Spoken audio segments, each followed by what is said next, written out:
지금 전당대회 최고위원 출마하셔서 열심히 활동하고 계신데 바쁘신데 이렇게 좀 모셨습니다. 어서 오십시오. 네, 안녕하세요. 김병주입니다.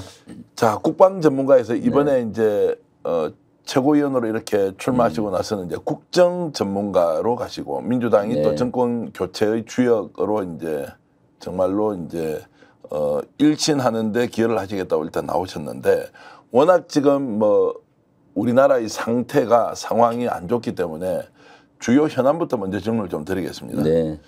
자, 블랙 요원 국가정보 이제 사령부에서 국군정보사령부에서 관리하던 이제 이런 명단이 유출되면서 이게 나라가 뿌리째 흔들리고 있다.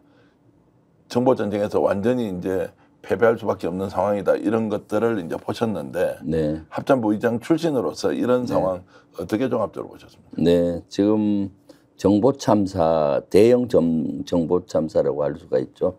또 다른 안보 참사이고요. 사실 현대전은 정보전인데 이렇게 불행 요원들, 정보사의 불행 요원을 비롯해서 여러 가지 정보들이 유출이 됐다라는 이런 것들은 아주 대형 참사로 보입니다. 그리고 불행 요원 같은 경우는 사실 대북 정보를 수집하는 요원들인데 그런 망을 수집하기에는 수십 년 걸리는 또는 수년에서 한 10년 이상 걸리거든요. 그런 것들이 무너져 내렸다라고 이번에 보여지는 사건입니다.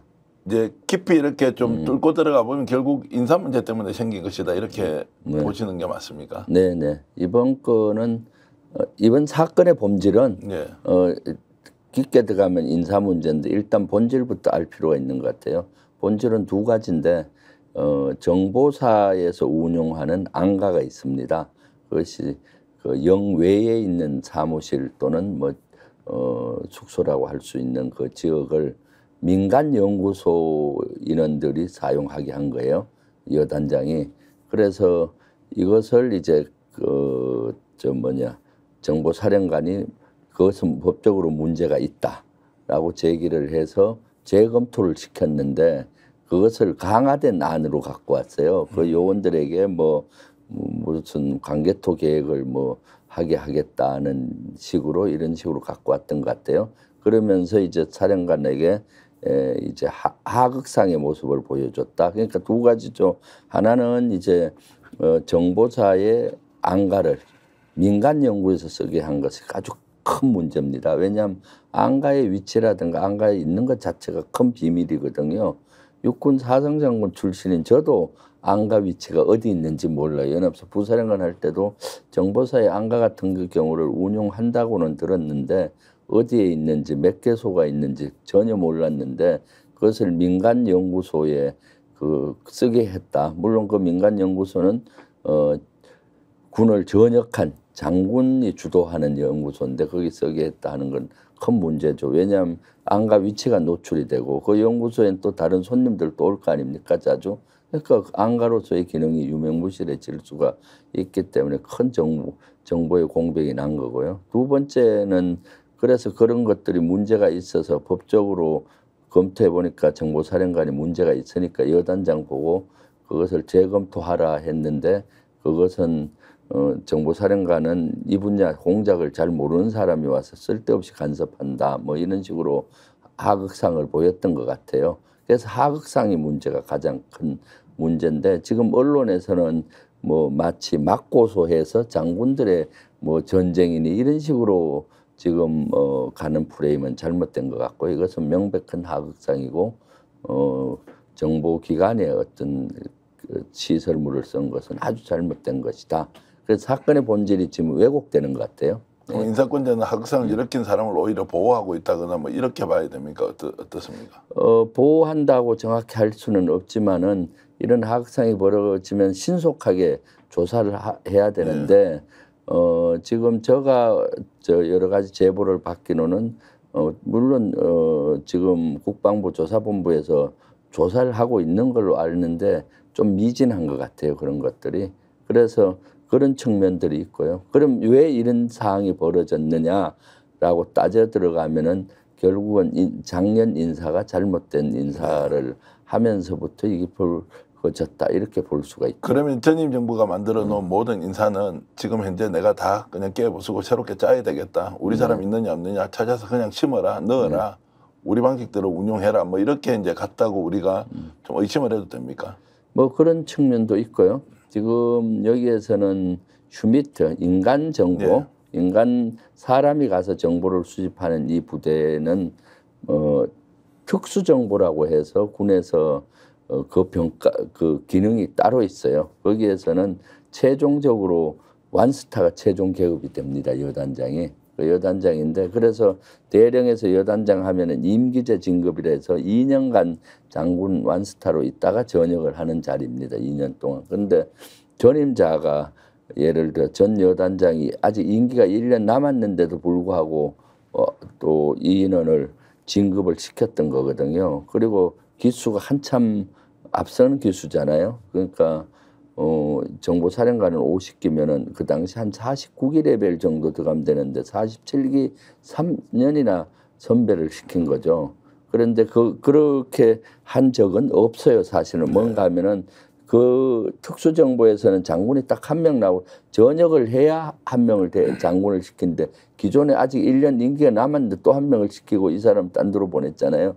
그런 배경 속에는 좀 뭔가 뒤에 신원식 장관이나 그 누군가 힘이 작용했다라고 보여지는 저 앞으로 이제 국회에서 이 문제는 제대로 따져서 뭐 시시비비를 가려야 한다고 보고요. 네. 국민들이 걱정하는 것은 이번에 뭐 블랙 요원 유출도 그렇지만 지금 오물풍선 사건 그리고 확성기 네. 이런 여러 가지 일 때문에 혹시 남북 간에 충돌이 일어나는 거 아니냐. 왜 이렇게 네. 긴장을 고조하느냐. 어떤 식으로든 좀 해소를 해야 하는데 그래서 걱정을 많이 하고 있거든요. 네, 혹시라도 그렇죠. 우리가 그 우발적 충돌이나 북한의 도발 이런 가능성이 없긴 합니까? 아, 지금 많죠. 지금 말씀하신 대로 지금 한반도는 강대강으로 남북한이 치달리면서 지금 대단히 긴장이 고조돼 있고요. 그리고 그러니까 지금 북한에서는 수시로 오물풍선을 내보내고 그 오물풍선이 이제는 대통령실의 앞마당까지 떨어지는 형국이잖아요.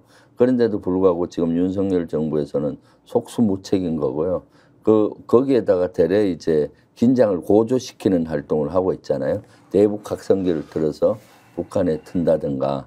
그럼 점점 긴장이 고조돼서 확성기에 대한 직접 조준 사격이라든가 이런 무력 충돌 또는 국지전 이런 게 일어나도 지금 당장 일어나도 이상하지 않을 정도로 지금 긴장이 고조돼 있는 거고요.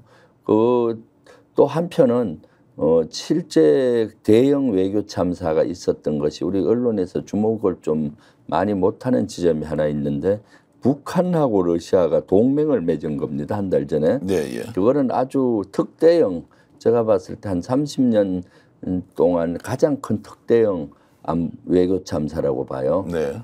그동안 북한은 고립이 돼 있지 않습니까? 북한이 핵 개발을 하고 하니까 국제적인 제재로 고립이 돼서 북한의 핵 문제를 풀기 위해서 많이 노력을 해왔는데 러시아와 동맹을 맺음으로써 이제 북한의 경제 제재는 유명무실해졌고요. 러시아로부터 식량이나 가스 같은 거를 석유를 받을 수 있고 대신 무기를 러시아에 줄 수가 있잖아요.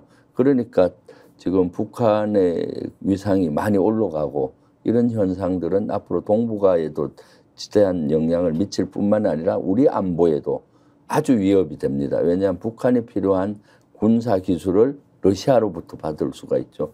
인공위성 기술이라든가 ICM의 기술 중에서 대기권 재진입 기술이라든가 또는 핵 추진 잠수함에 대한 기술이라든가 이런 걸 받게 되면 북한은 점점 강해지는 거고 북한의 핵 문제를 풀기가 점점 어려운 국면으로 가고 있어서 한반도 내에서도 남북한의 긴장이 고조돼서 위협이 되고 동북아 지역에서도 위협이 되고 있는 상황이죠. 그런데 이제 오물풍선 문제로 좀 들어가 보면요. 이제 이런 이제 북러 관계가 이제 급속한 속도로 이제 개선이 되거나 또는 이제 군사력을 강화시킬 수 있는 수단이 있으면 어떤 식으로든 대화의 공간에서 북한이 도발을 하지 못하도록 뭔가 좀 카드를 내놓고 협상을 해야 하는데 네. 심지어 지금 윤석열 정부는 오물풍선조차도 지금 어떻게 통제를 못하지 않습니까? 국민들이 걱정하는 그렇죠. 그 오물풍선 안에 쓰레기가 아니라 네. 실제로 생물학 화학 무기 같은 게 만약에 들어왔을 경우에 어떻게 할 거냐 이게 서울에 계속 떨어지는데 그런데 이거를 대북 확성기로 맞대응을 하겠다? 네. 야, 이게 말이 되냐 지금. 네. 그 국민들한테 엄포만 놓고 네. 북한한테 강대강으로 하겠다고 해놓고는 실제로 오물풍선 하나 해결 못하고 있는 이 상황을 정말로 무기력하다, 무책임하다 어떻게 우리가 평가를 해야 합니까? 무기력하기도 하고 무책임하기도 하죠. 사실은 지금 오물풍선은 대북 탈북 단체들이 몇 개 단체들이 보내고 있잖아요, 북한에. 예. 그것에 가장 큰 요인이 있다고 봐야지는 거죠. 그러면 지금 언론의 자유를 보장한다는 측면에서 이걸 막지 않고 있잖아요. 역대 진보 보수 정부 할 것 없이 탈북 단체가 보내는 그것은 막았어요. 왜냐하면 언론의 자유와 또는 그 국민의 안전이 충돌이 될 때는 국민의 안전을 택한 것이거든요. 근데 윤석열 정부는 그 원인 제공이 되는 그것조차도 막지 않고 방조를 하는 거 있고요. 그럼 오물풍선이 날아오면은 거기에 대한 대응 매뉴얼을 만들어서 대응을 해야 되는데 그냥 속수무책으로 관찰하고 수거하는 것밖에 못 하잖아요. 그 말이 되냐고. 네. 대한민국에서 지금. 그러니까 그리고 대통령실까지 그것이 뚫려버렸잖아요. 그러한 형국이고요. 지금 사실은 윤석열 정부가 가장 해야 될 사항은 위기 관리입니다. 우리나라는 안보가 조금이라도 무너질 기미만 보이면 경제가 먼저 무너지는 구조예요. 안보와 경제는 맞물려 있는 거거든요. 이틀 전에 사실 우리나라에서 주식시장이 대폭락을 했잖아요. 이것은 안보 이슈 때문이었거든요. 물론 우리나라가 아니라 중동의 안보 이슈가 우리 주식시장을 폭락하게 만든 그거였거든요. 그러니까 이란하고 이스라엘이 전쟁할 기미가 막 보이고 하니까 전운이 감도니까 바이든도 막 중재하려고 그러고 나토도 나서고 막 이렇게 하니까 그것이 심리적으로 바로 우리 주식시장에 영향을 갖듯이 안보와 경제는 맞물려 있는데 특히 우리나라는 안보가 남북 문제에서 조금이라도 무너지는 기미가 보이면은 경제가 먼저 무너지는 구조예요. 네. 투자 자금이 빠져나오고 주식이 떨어지고 그런 구조이기 때문에 어느 정부든지 위기 관리를 하는 겁니다. 적당히 이 위기가 고조되면은 그걸 낮추기 위한 노력을 하는데 현재 윤석열 정부는 위기 관리 개념이 전혀 없는 것이 가장 큰 문제라고 보여지는 거죠. 위기 관리면 좋은 단어고요. 현존하는 위험도 관리를 못하지 않습니까? 네, 오물풍선조차도. 네. 그래서 좀 극단적 질문을 좀 드리면 네. 정말로 북한이 도발하거나 우발적 충돌이 일어나길 바라는 사람들은 아니겠죠. 그런 측면도 있죠, 사실은. 뭐 그런 북한하고의 긴장을 고조시켜서 도발을 유도하는 측면도 저는 있다고 봐요. 윤석열 지지도가 낮잖아요. 대통령의 지지도가 낮고 현 정부가 제대로 못한다고 평가를 받으니까 조금 남북한을 긴장 고조시킨 관심으로 그쪽으로 갈 거 아니에요. 그러다가 충돌이 일어나면은 또 과도한 대응을 한답시고 뭐 이렇게 해서 하는 유도하는 측면도 있다라는 측면이에요, 사실은. 그래서 이제 이 부분이 많은 사람들이 질문을 던지는 것이 현재 이렇게 오물풍선 문제에 대해서 제대로 대응하지 못하는 것은 계속 이 상황을 악화시킨 뒤에 뭔가 북한이 도발을 해주기를 기다리는 그러면 얼마나 많은 우리가 피해를 입게 됩니까? 첫 번째 직접적인 위험에 의한 피해가 있을 거고 그렇죠. 두 번째는 말씀하셨던 안보는 곧 경제의 문제니까 경제에도 굉장히 불확실성이 높아지는 이런 것들을 유도하고 있다. 이런 정도 가면 정권을 운영할 책임자로서 자격이 아예 상실된 거 아니냐라고 좀 말씀을 드리고 싶은데요. 그렇죠. 지금은 뭐 이미 윤석열 정부 들어와서 거의 모든 부분에 후퇴하고 있잖아요. 그중에 특히 한반도 안보 안전 문제 평화 문제가 가장 위기를 맞고 있기 때문에 이미 정부는 실제 제대로 된 역할을 제대로 못한다고 보여지는 거잖아요. 그러니까 지금 국민들은 지금 탄핵해야 된다 이런 얘기가 나오는 거고요. 네, 그러니까 지난번에도 탄핵 청원이 140만이 넘어서 국회에서 그 법사위에서 탄핵에 대한 논의도 하고 했지 않습니까? 그런 것들이 민심의 저는 발로라고 보여집니다. 국회에서 실제로 신원식 국방부 장관에게 상임위에서 당신 정말로 도발이나 이런 것들을 유도하고 있는 것 아니냐라는 질문을 한번 좀 해보실 필요는 있지 않습니까? 그럴 수 있죠. 아마 여러 의원들이 그런 질문을 하기는 했던 걸로 예. 기억이 나요. 그렇지만 뭐 본인은 아니라고 부인하죠. 그럼 당연히. 본인은 국민의 생명과 안전보다 네, 표현의 자유라는 이름으로 네. 대북 풍선을 그걸 넣어서 일종의 비방 전단을 뿌리는 것이 더 우선이다 이렇게 생각하는 사람입니까, 장관은? 글쎄요, 그거는 한번 질문해봐야 되겠네요. 정말로 현재 질문해봐야 되죠. 정부 스탠스가 그거니까요. 그러니까 말이 됩니까? 이게 그러니까. 어떤 위험이 될지도 모르는데 정말 이 말씀만 하더라도 시간이 네, 많이 필요할 것 같은데 주제를 좀 바꿔서 이제 말씀을 드리면 이제 총체적으로 국정 운영은 엉망진창, 네, 나라가 뿌리째 흔들린다는 것은 외교, 안보, 국방 그리고 지금 이제 현황과 관련해서 여러 가지 우리 국내에서 일어난 일이 이제 최상병 사건 그리고 마약 사건으로 번지는데 외압이 있었다. 네. 그리고 오늘 또 관세청에서는 절대로 외압이 없었다라고 이제 발표를 해서 오히려 보는 쪽에서는 뭔가 외압이 있었던 거 아니냐? 그렇죠. 이렇게 좀 의심이 절대 드는. 부정은 절대 긍정일 수도 예. 있죠. 네, 네. 그래서 여기에 이제 계속 등장하는 사람이 김건희 여사입니다. 네, 네. 어떻습니까? 김건희 여사에 대한 명확한 증거는 없지만 정황으로 보면 김건희 여사가 국정을 사실상 주도하고 있다. 대통령보다 더 위에서 뭔가 중요한 의사결정을 하고 있다라고 의심을 많이 하고 있는데 의원님은 어떻게 보시나요? 네, 저도 뭐 그 김건희 여사가 많은 부분에 관여하고 있지 않나라는 의심을 하고 있죠. 예를 들면 이번에 이종호 씨의 그 문자, 네. 이종호 씨는 도이치모터스 주가 조작 의혹의 핵심 인원이잖아요. 뭐 예, 주포고 뭐 공범이라고 하지만 예, 예. 주범이다 이런 이야기도 예, 많죠. 핵심인데 거기서 보면은 거기에서 김건희와 관련돼서 임성근 구하기를 했다는 의혹을 받고 있지 않습니까? 저는 그걸 보고 확실히 김건희 여사나 대통령과 이종호가 연관이 되어 있다라는 걸 저는 많이 생각을 했어요. 왜냐하면 이종호가 나온 그 문자 메시지 속에는 세 가지의 고급 정보가 있어요. 진짜 김건희나 대통령이 아주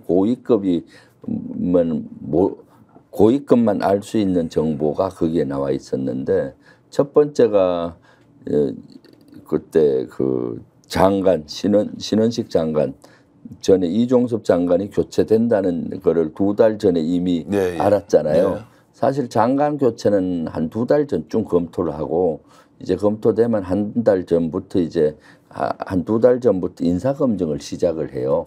인사검증 하는데도 통상 한 달 정도 걸리거든. 그러니까 그리고 실제 2달 후에 신원식 장관으로 교체가 됐잖아요. 그러니까 그런 고급 정보, 인사에 대한 고급 정보는 누구나 알 수 있는 것이 아니라 대통령 정도 또는 김건희 여사나 그 핵심이 아는 거고요. 또 하나는 임성근 사단장이 사퇴서를 자기 스스로 사퇴를 하려고 했다는 거를 거기 나오잖아요. 사퇴하지 마라. 내가 VIP한테 얘기하겠다. 사실 임성근 사단장은 사퇴를 하려고 7월 30일 날은 결심을 했던 거거든요. 왜냐하면 제가 7월 30일 날 장관한테 보고하고 7월 31일이 대통령 경로설이 있던 그 경로했다는 썰이 있는 날이에요. 그래서 모든 것이 뒤죽박죽이 됐었는데 그때 31일 날 원래 장관이 결재한 걸 가지고 국회 와서도 보고하고 오후 2시에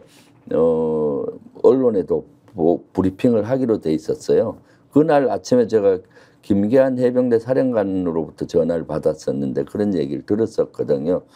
그날 이제 국방위 간사니까 이제 와서 언론 브리핑 한 시간 전에 늘 보고를 해요. 저희 국회 국방위원인데 언론 보고 알 수는 없잖아요. 네네. 그래서 통상 관례상 언론 브리핑과 동시에 한 팀을 국방위로 보내서 개별 보고를 하는데 그날 아침에 김계한 사령관이 저한테 전화가 왔더라고요. 오늘 2시에 이제 수사 결과를 언론 브리핑합니다. 그래서 의원실에도 지금 제가 직접 가서 보고하는 게 맞는데 제가 작전 때문에 못 가고 부사령관하고 박종훈 대령을 보내서 브리핑하겠습니다. 그래서 궁금하잖아요. 뭔 내용인지. 그럼 주로 어떤 내용인가요? 했더니 그러면 오프 더 레코드로 2시에 언론 브리핑할 때까지만 참아 주십시오 하고 대략 얘기를 하더라고요. 8명이 과실치사 혐의로 됐다. 그래서 넘기려고 한다. 그러면 거기에 누구누구 포함됐냐 하니까 1사단장이 포함이 됐다는 거예요. 예. 그럼 통상 이제 과실치사 혐의로 지휘관이 포함이 되면은 보직을 그만두는 것이 관례예요. 맞습니다. 그래서 그러면 1사단장은 어떻게 보직 해임이 되는 거요? 내가 물어봤더니 본인이 스스로 사퇴한다고 결심을 했습니다. 고맙게도. 그래서 지금 오늘부터 업무 배제가 돼서 공간에서 짐을 싸고 있습니다. 그 얘기를 해서 그럼 이건 어저께 장관한테 보고할 때 최종 결심을 장관 받았냐 보직 해임. 그러니까 최종 결심은 안 받았는 상태인데 조금 두고 봐야 됩니다. 그건 이해가는 것이 보직 해임 권한은 군에 있는데 후임 사단장을 임명하는 권한은 대통령한테 있어요. 네, 예. 그럼 대통령한테 보직 해임이 되니까 후임자 중에 이렇게 하겠습니다. 보고하고 이렇게 하는 거거든요. 네, 예. 그러니까 이미 그때는 자진 사퇴하는 의향이 있다는 걸 이종호가 알았잖아요. 그거는 밖에 잘 노출이 안 됐던 거거든요. 네. 그 다음에 이제 하나가 이제 해병대 사성 장군을 만든다. 뭐 그런 것들은 고급 정보던데 그런 걸로 봐서는 이종호 씨가 김건희 여사, VIP가 김건희라고 본인 입으로도 얘기한 것 같은데 김건희와 깊은 연관이 있구나 하는. 네. 조금 전에 말씀하셨던 내용을 저희들이 다시 돌려서 들으면 왜 갑자기 그 시점에 네. 뒤집어졌느냐. 네. 임성근이 그만두고 나가기로 돼 있었는데 왜 임성근 사단장에 대한 이제 구호 운동, 구제가 시작됐는지를 충분히 이해할 수 있는 것 같고요. 역시 이제 김건희 여사가 배후에 있다고 하는 걸로 지금 많이 가 있는데 네. 좀 더 이제 논의를 진척시켜서 김건희 여사 문제는 지금 현 시점에서 어떻게 해야 됩니까? 지금 이제 정황 증거는 엄청 남았고 이제 수사를 해야죠. 수사를 해야 되는데 수사는 이제 막혀 있는데 지금 최혜병 특검법을 이번에 다시 우리 당에서 발의하기로 했고 내일 발의하는 걸로 지금 나와 있습니다. 그 안에 이제 이종호 문제 처음으로 넣었습니다. 였다고 하더라고요. 예. 그걸 이어야죠. 왜냐하면 최초에는 해병 특검법으로 순직 해병 특검법으로 시작이 됐잖아요. 그런데 이제 조금 지나니까 대통령이 관여한 정황 증거들이 차고 넘쳤잖아요. 뭐 해외 나가 있는 장관한테 전화를 3번 하고 뭐 어떻게 하고 이런 것들이 해서 그 국민들은 이제는 대통령 특검법으로라고 명칭을 바꿔야 된다라는 분들도 많았잖아요. 그런데 이제는 이종호의 문자가 나오면서부터 이것은 김건희 여사가 관여한 증거들로 보여지고 하니까 이거는 김건희가 만약에 임성근 구하기에 나섰다면은 이것은 국정농단이 되죠. 네. 그래서 국정농단 특검법으로 가야 된다. 이런 얘기들이 시중에 돌기 때문에 사실은 특검법 이번에 발의하는 특검법 속에는 당연히 김건희 여사와 관련된 그 키맨인 이종호 이런 조사 이런 것도 포함이 되는 것이 당연한 거죠. 전망은 어떻게 보십니까? 일단 국회 통과될 것이고 네. 대통령 거부권 행사 또 한다고 이렇게 봐야 됩니까? 해서는 안 되는데 예. 글쎄요. 그걸 이제 이번에는 거부권 행사하지 못하도록 좀 여론을 더 만들어야 되겠죠. 확인은 되지 않지만 이번에 이제 마약 사건 관세청 직원이 연관이 돼 있다는 것 때문에 경찰이 수사를 하고 있을 때 또 용산에서 전화가 와가지고 이거 다 뒤집어졌다 이렇게 했던 것도 최상병 사건보다는 증거가 좀 덜 나와 있긴 하지만 이것도 지금 정언으로는 계속 나오고 있는데 김건희 여사가 이렇게 연루가 돼 있으면 수사를 해야 된다는 당연은 이제 충분히 이해를 하는데 구체적으로 어떻게 수사해서 그러면 법적 책임을 물을 것이냐 이게 지금 길이 완전히 막혀 있지 않습니까? 이거는 지금 어떻게 뚫고 나가야 됩니까? 사실 법 앞에는 모두가 평등하잖아요. 그런데 지금 법 앞에 평등하지 않는 예외가 김건희 여사인 것 같아요. 그래서 실제 그렇게 하는 검찰의 형태는 지금 국민적인 분노를 많이 사고 있지 않습니까? 검찰이 공정하게 수사를 하지 않고 표적 예를 들어서 야당 대표인 이재명 대표나 야당에게는 무지막지하게 하고 김건희 여사한테는 제대로 된 수사를 못하고 수사할 때도 핸드폰까지 뺏겨가면서 수사하는 이런 형태 지금 국민들이 이해하지 못하고 있지 않습니까? 그래서 모든 것은 국민의 뜻을 거스를 수는 없기 때문에 국민 여론들이 더 형성되는 것이 저는 중요하다고 봅니다. 그래서 이런 우리 유튜브라든가 또는 방송을 통해서 더 국민 여론을 만들어 가야 되겠죠. 네. 김건희 여사의 국정농단이 맞다 이렇게 보시는 겁니까? 지금 이종호와 관련된 것은 이제 연관성이 짙어지잖아요. 그래서 그것이 확인이 된다면 국정농단 그것이 되겠죠. 근데 조금 더 확인이 좀 필요하지 않나 싶어요. 그러면 이제 검찰 뭐 특검 수사를 통해서 확인해야 된다는 것이고 지금까지 나와 있던 것은 충분히 국정농단으로 추론할 수 있지만 뭐 확정적으로 말씀을 하기는 어렵다 뭐 이렇게 이해를 하겠습니다. 네, 그러면 이제 확정이 되지 않으면 대통령에 대해서 그냥 그만둬라 그리고 내려오느라 끌어내리자 또는 김건희 빨리 사법 처리하라라고 하는 주장이 확정이 안 되기 때문에 계속 이렇게 유보적으로 지켜볼 수밖에 없고 관찰하면서 결국 특검이 이루어져서 수사 결과가 나올 때까지 우리는 좀 중립적으로 또는 제3자의 관점에서 관찰하는 수밖에 없습니까?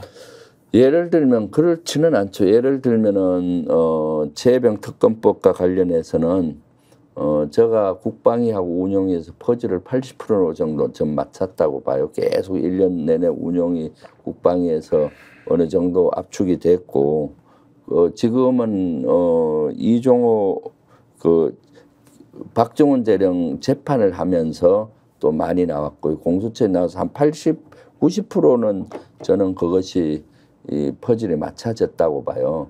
그리고 이번에 법사위에서도 청문회 할 때 했는데 지금은 조금 더 디테일한 데서 그 퍼즐을 맞춰야 되거든요. 그런데 그런 것들이 이제 법사위에서 하다 보니까 그런 것들은 좀 부족한 것 같아요. 앞으로 국방위 같은 데서 한다면은 국방위는 군의 이런 시스템을 잘 알지 않습니까? 그러니까 하나하나 그런 구체적인 이제 퍼즐을 맞출 필요가 있다. 그런 것들을 이제 국회에서 노력을 해야 되는 것이죠. 역시 이제 김건희 여사 문제는 여야가 만약에 합의를 하게 되면 따로 떼놓고 수사는 할 수 있는 거 아닙니까? 대통령 탄핵 문제를 좀 제쳐놓더라도. 그렇죠. 김건희 여사야 뭐 그렇게 해야 되겠죠. 그러면 혹시라도 지금 여야 간에 정적적으로 합의해서 김건희 여사 문제는 수사를 하자 이렇게 정치적 타협의 가능성이 있다 이렇게 보는 건 좀 이럽니까? 아직은 저는 이르라고 봐요. 그것은 이제 한동훈과 한동훈 대표하고 또 대통령실하고 갈등 뭐 이런 것들이 불거지다 보면은 그런 수순으로 갈 수도 있겠죠. 이번 전당대회에서 가장 놀랐던 장면 초반에 김병주 의원이 2등을 하고 있었다.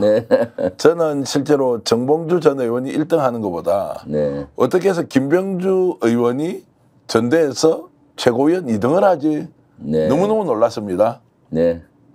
의원님도 놀라지 않으셨나요? 네, 그렇죠. 특히 여의도에 있는 우리 국회의원들께서 놀라워하더라고요. 정봉주 전 의원은 1등은 원래 유명하니까 그런 거고 국회의원 중엔 제가 1위 있지 않습니까? 그러니까 김병주 존재 가치가 저렇게 높았던가 깜짝 놀라더라고요. 그래서 이제 손잡은 법이나 원래 이제 군사 전문가셔서 뭔가 제대로 계획을 잘 세우고 하셨나. 그렇다 하더라도 당원이 250만 명인데 어떻게 해서 1등을 했느냐. 그래서 1등을 했던, 2등으로 달렸던 그 비결은 뭐였습니까? 좀 말씀 미리 좀 해주시죠. 저는 그 한 3가지라고 봐요. 우리 당원 동지분들이 요새는 정보력이 많잖아요. 4년 동안 누구보다도 특히 최근에 윤석열 정권과 제일 선봉에 서서 가장 잘 싸운 사람이 김병주다 이렇게 인정을 해 주신 것 같고요. 하나는 이제 윤석열 정부 빨리 끝장내고 이재명 정부 만드는데 김병주가 꼭 필요하다. 왜냐하면 외교 안보가 우리 취약 요소인데 이거를 강점으로 바꾸고 또 중도 확장성이 가장 많은 사람이 김병주다는 것들. 그리고 그동안 우리의 취약점, 민주당의 취약점이 안 보였는데 강점으로 바꾸었다. 그래서 이재명 대표 만드는데 꼭 필요한 사람.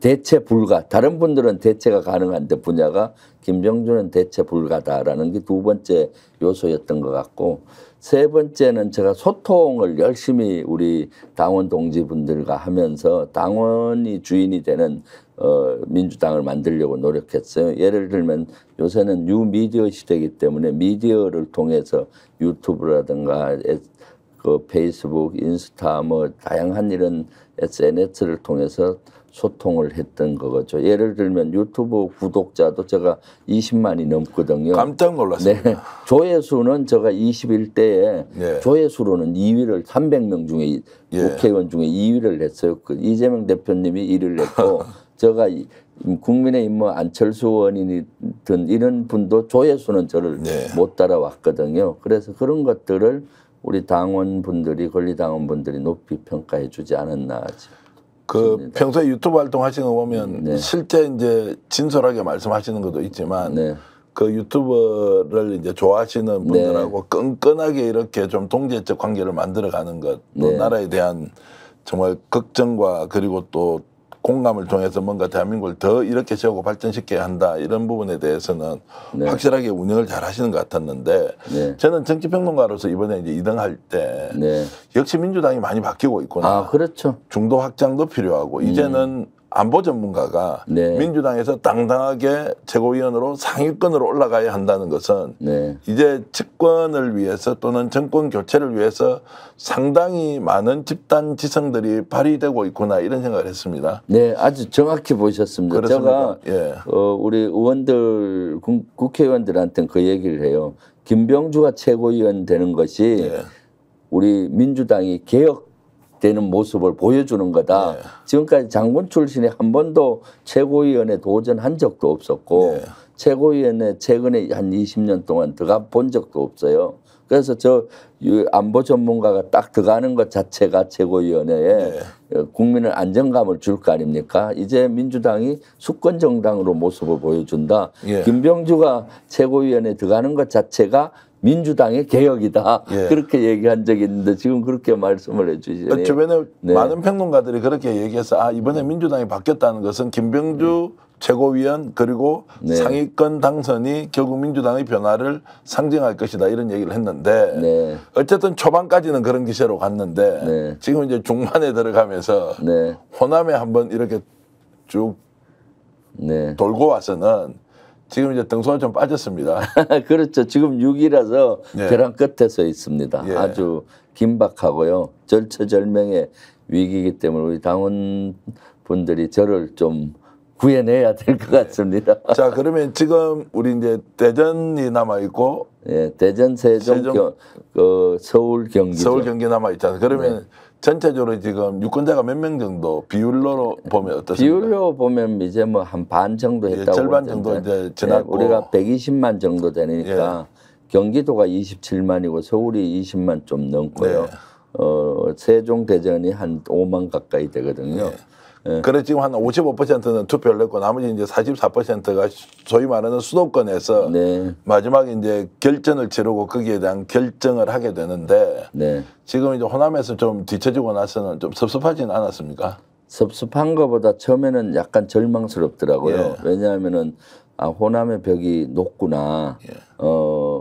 그랬는데 다시 그걸 분석해 보니까 아, 그렇게 생각할 필요가 없겠다 했어요. 왜냐하면은 호남에서 그동안 최고위원이 21대에 도전을 했는데 한 명도 안 됐었어요. 최근에 그 21대에서 삼석 의원이 도전했는데 안 됐고 또 송갑석 의원도 도전했는데 안 돼서 호남에 가서 보니까 이번에는 꼭 호남 출신의 최고위원이 나와야 된다는 그 열망이 높더라고요. 그래서 한준호 의원은 전북 출신이다 보니까 전북에서 1등을 거의 압도적으로 나왔고 민영배 의원은 거의 하위권이었는데 강주 출신이니까 강주 전남에서 압도적으로 표가 나오니까 저의 표가 다 그리 갔더라고요 보니까. 그래서 이제 남아 있는 이제 수도권 표심이 결국 이제 최종 결정을 할 텐데 지금 말씀하셨던 대로 2등 달리던 주자가 지금 6등이 돼 있으니까 시청자 여러분 김병주 의원이 민주당에 정말 필요하다. 정권 교체, 이재명 대통령 그리고 중도 확장 노선에 필요하다면 오늘 이 자리에서 정말로 진면목을 한번 확인하시면 좋을 것 같고요. 자, 그래서 어쨌든 지금은 이제 6위로 쳐졌습니다. 네. 5위가 아니고 4위, 3위로 이제 올라가려면 네. 그래도 지금 유권자들, 당원들 상대로 절체절명의 호소를 해야 되지 않습니까? 그렇죠. 어떻게 지금 이제 설득을 하고 있습니까? 네, 지금 윤석열 정부 끝장내야 되잖아요. 그리고 이재명 정부 만들어야 되고 그러려면은 튼튼한 강한 민주정부, 이재명 정부 만들려면은 이제 튼튼한 안보에서 시작이 돼야 됩니다.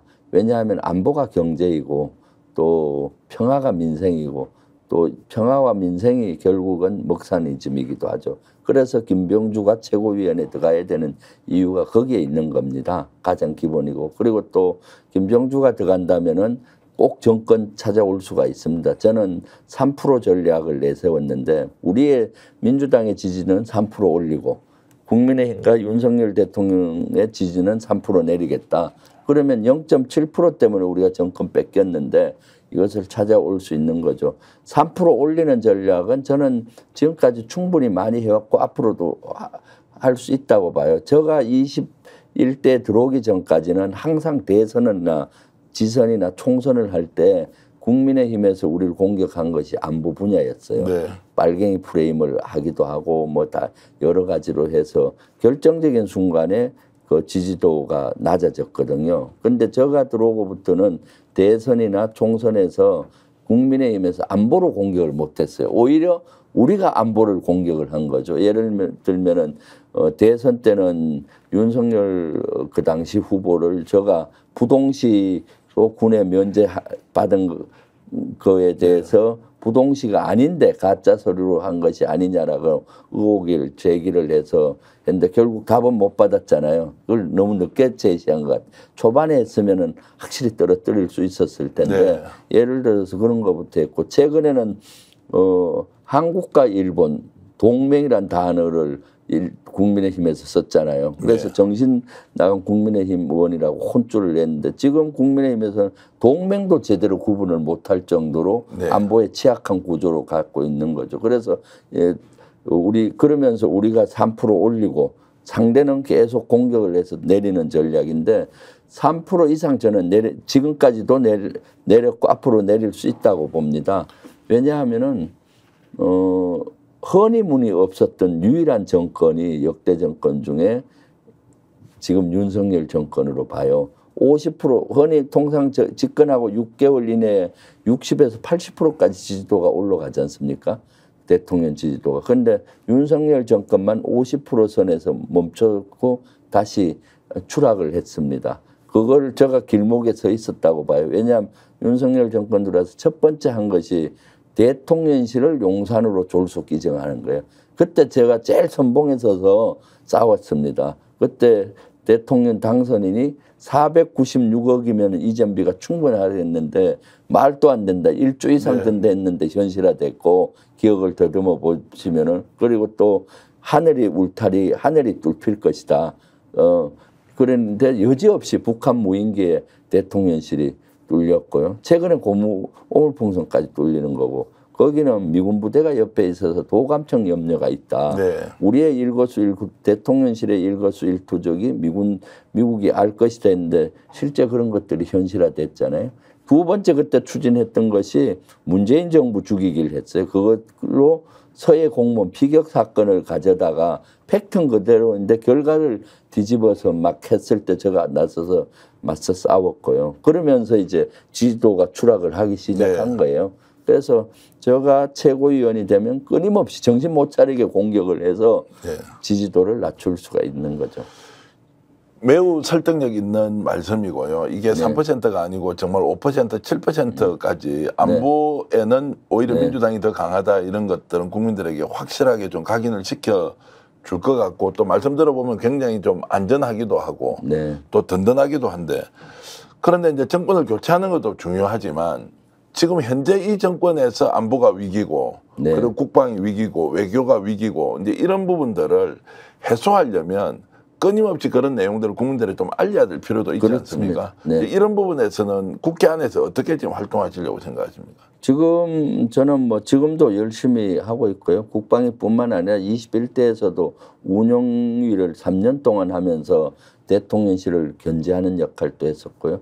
예결위도 하면서 위원도 하면서 예산 전체 운용도 따져봤죠. 이제 최고위원이 되면은 업무 폭이 전부잖아요. 국정 운영에 대해서. 네. 그 전체적인 거를 관점에서 보면서 윤석열 정권을 좀 공격하고 또 그 필요하면 그 해결 방안도 제시하고 그런 걸 하죠. 최근에 사실은 지금 안보 위기가 대단히 높아지고 11월 달에 미국 대선이 있고 그것이 우리 대선 결과가 한반도에 바로 영향이 미치지 않습니까? 그래서 한 달 전에는 우리 민주당 의원단 저하고 정동영 의원, 위성락 의원이 대표단으로 해서 미국에 가서 앞으로 트럼프 측 그 캠프 사람도 만나고 또 여러 고위급들을 만나서 한반도에서의 긴장 고조는 더 이상 안 된다. 그런 것도 설득하고 우리의 민주당의 의견도 제시하고 이런 노력도 한 거죠. 그럼으로써 미국에서 봤을 때 민주당도 한미동맹을 중시해 여기네. 그런데 일본하고 한미일은 반대하는 면이 있구나. 그러니까 어떻게 하겠다 뭐 이런 것도 되고요. 특히 북한과 러시아 동맹을 맺고 있는데 이거를 같이 단절을 시켜야 된다. 이간회를 해서. 그러려면 중국을 끌어들여서 3자회담 중국하고 미국하고 우리 그다음 4자회담 북한을 해서 해결하자. 이런 방안도 같이 토의하고 제시하고 한 것이죠. 그 군인 출신인데 어떻게 이렇게 해와 가시면서 국정 운영 전반에 대해서 외교 문제까지 이렇게 통찰력을 가지고 계신지 저도 말씀드리면서 상당히 놀라운데 제가 오늘 사실 정치평론가 중에 민주당 이재명 대표 쪽과 가까운 사람한테 이런 얘기 들었습니다. 이번 전당대회에서 이재명 대표가 대표되고 자기 대권을 생각하면 김병주 의원을 당선시키지 않고서는 본인이 굉장히 앞길이 험난해질 것이다. 그래서 이재명 대표가 이 문제에 대해서 깊이 인식하고 있고 뭔가 조금 김병주 의원에게 유리하도록 상황이 가야 된다는 메시지가 나오고 있는 것 같더라 이 이야기를 하더라고요. 제가 직접 들었기 때문에 장작이 아니라는 말씀을 드리면서 실제로 그만큼 이재명 대표도 김병주 의원이 필요하다고 인식을 하고 있는 게 맞는 거죠. 네, 그렇습니다. 지금 이재명 대표님은 지금 저로 인해서 걱정이 많아요. 어찌 2위, 3위 할 때는 이제 안전하게 들어오겠구나 해서 별 관심을 못 가지셨는데 제가 진작 5위, 6위 막 밀려나니까 이거 큰일 났구나. 김정주가 안 들어오면 어떡하지 하고 광주에서부터는 집중적으로 저에게 신경을 쓰고 있어요. 전북에서 지지도가 확 내려가니까 그날 걱정이 되셔서 일요일 날 아침에 광주 유세를 앞두고 전당대회 앞두고 아침에 일어나자마자 한 8시인가 그때 아침에 전화가 왔더라고요. 아, 지지도가 저가 많이 떨어져서 걱정이다. 그래서 고민을 해보니까 연설 방법을 좀 바꾸는 게 어떻겠냐. 이재명 대표가 직접 전화해서 직접 조언을 해줬다는 바꿔봐라. 지금은 저는 전당대회는 축제 분위기가 돼야 된다 해서 한 2, 3분은 가서 재밌게 하거든요. 그리고 나서 이제 윤석열 정권 그 끝장내고 이재명 정부 만들자는 메시지를 후반부에 많이 내는데 처음부터 좀 강하게 하는 게 좋겠다. 이젠 충분히 부드럽고 재밌는 모습은 보였으니까 이렇게 조언을 하고 또 거기 내용도 폭을 좀 넓게 하고 이런 조언을 해 주시더라고요. 그리고 그래서 이제 그럴 정도로 걱정을 하고 계시죠. 자, 이번 주 주말 지나면 그러면 이제 지금 현재 6위에서 몇 위 정도 돼 있습니까? 지금 6위인데 여기서 사실은 최소한 4위, 5위는 4위, 3위는 가야 된다고. 4위, 3위는 가야 된다. 네, 그렇죠. 왜냐하면 경기도는 저가 남양주 을 지역이고 또 경기도는 상징성이 있잖아요. 이재명 후보님께서 성남시장도 하고 또 경기도지사도 했기 때문에 경기도에서 사실 우리 권리당원들이 이재명 지지가 가장 높아요. 여기에서 제가 반전의 기회를 삼아야 되는 거거든요. 그래야 앞으로 그 다음 주 안은 서울 대전에서도 승리할 수가 있는 거죠. 내일 국방위가 또 열리지 않습니까? 상임위에서 열리면 뭔가 이제 주요 현안에 대해서 이런저런 발언을 많이 하셔야 될 텐데. 여기서 내일은 뭐 어떻게 이제 나름대로 준비하고 있는 카드가 좀 있습니까? 네, 여러 가지 여지가 있는데 지금 발언 시간이 적어서 걱정이죠. 뭐 예. 네, 내일은 일단은 지금 가장 관심사인 정보사 그 불핵 요원의 정보 유출 문제라든가 거기 정보사 여단장과 정보사령관이 맞고소해서 지금 완전히 정보 참사가 일어나는 것을 낱낱이 원인을 파악을 하고 좀 질의를 하려고 하고 있고요. 또 시간이 좀 그러면은 이제 이종호 문제 있잖아요. 조금 네, 전에 예. 말씀드렸듯이 김건희와 깊은 연관성이 있는 걸로 생각이 되는데 그런 세 가지 문제에 대해서 고급 정보라는 거를 신원식 장관의 입을 통해서 좀 들어보려고 하고 있고요. 네, 예. 내일 국방위가 열리면 아마 김명주 의원이 어떻게 지금 현안을 보고 있는지 또 해법과 그리고 문제점을 지적할 건지 여러분 관심 있게 지켜보시면 여러 가지로 의미 있는 발언이 나올 거라고 생각합니다.